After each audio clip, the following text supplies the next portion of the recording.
Hi everyone, welcome back to Sydney and Starlet, and if you are new here, welcome, enjoy the video. So today me and Sydney are going to be reading a little golden book, Disney's The Fox and the Hound, Hide and Seek.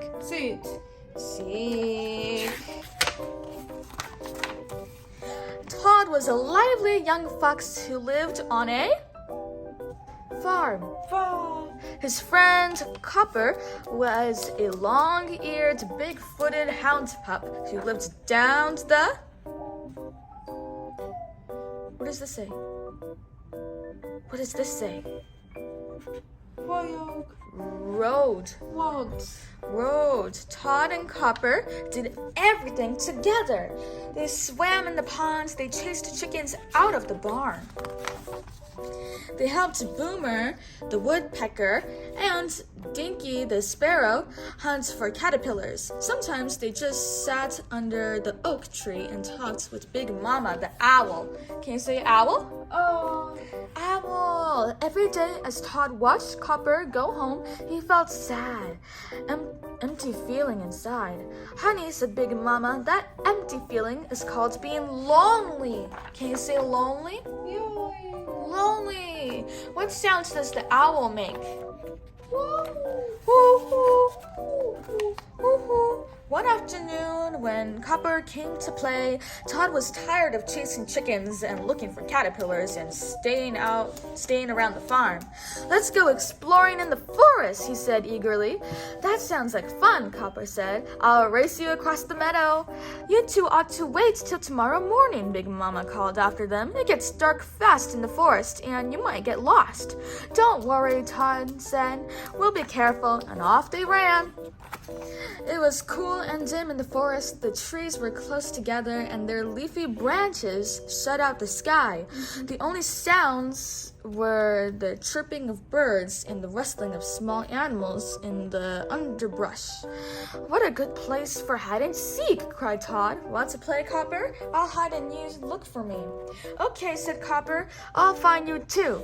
Copper covered his ears and started counting while Todd looked for a place to hide. If I stay close by, he's sure to find me, Todd thought. So he ran past trees and mossy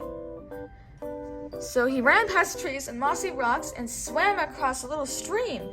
Then he ran some more. Finally, he stopped at a hollow tree stump. This is the perfect place, he thought. Copper will never find me here. He crawled into the stump and curled up. It was cozy and warm, and Todd was tired from all the running he'd done. Before he knew it, he was fast asleep. Meanwhile, Copper had finished counting and was looking for Todd. He put his nose to the ground, as hound dogs do, and sniffed for Todd's scent. He sniffed at a clump of tall grass. There was a beating of wings and oh my gosh, my bird started laughing. She has that weird thing where she laughs. It kind of almost sounds like a witch, but she's no witch.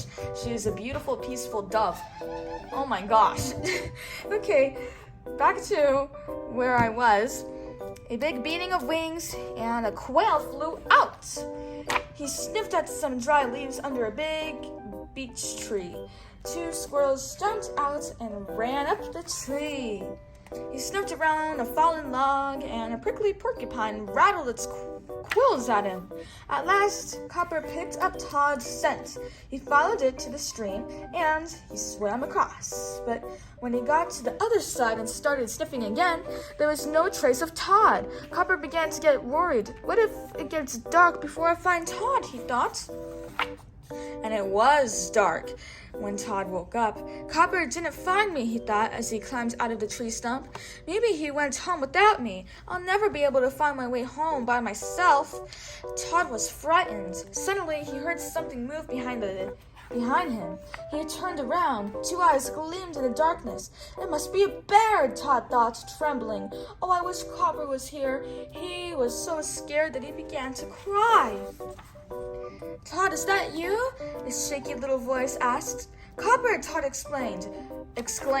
You found me. I thought you were a bear. I'm so glad I found you, Copper said. I was frightening all by myself in the dark. So was I, said Todd.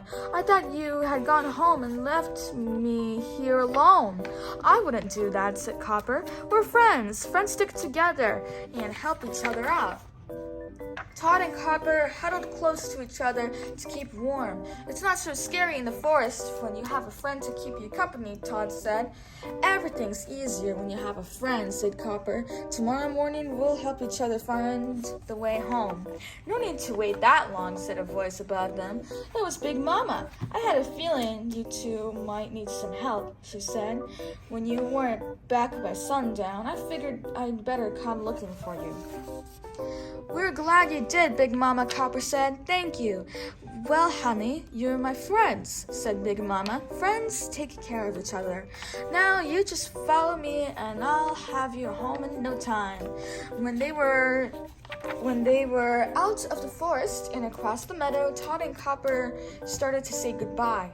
Copper, will we always be friends? Todd asked. Forever and ever, said Copper. Maybe even longer than that. The little hound started down the road to his home. This time, Todd didn't feel a bit lonely as he watched Copper go.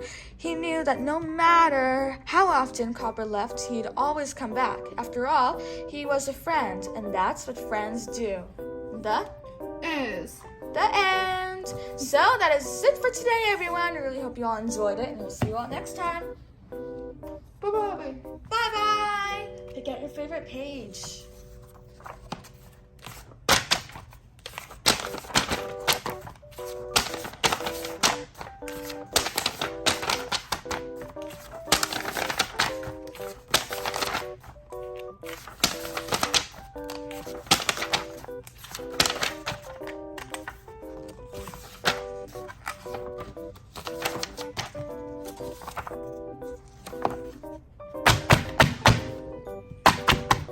Very good page. Who's your favorite? That is... Gosh, I forget who's Todd and who's the Hound. Hold on. If I go back to the very first page, you can probably see the name. Okay, yeah, this is Todd. Todd! Go! Todd! Bye! Go! Todd!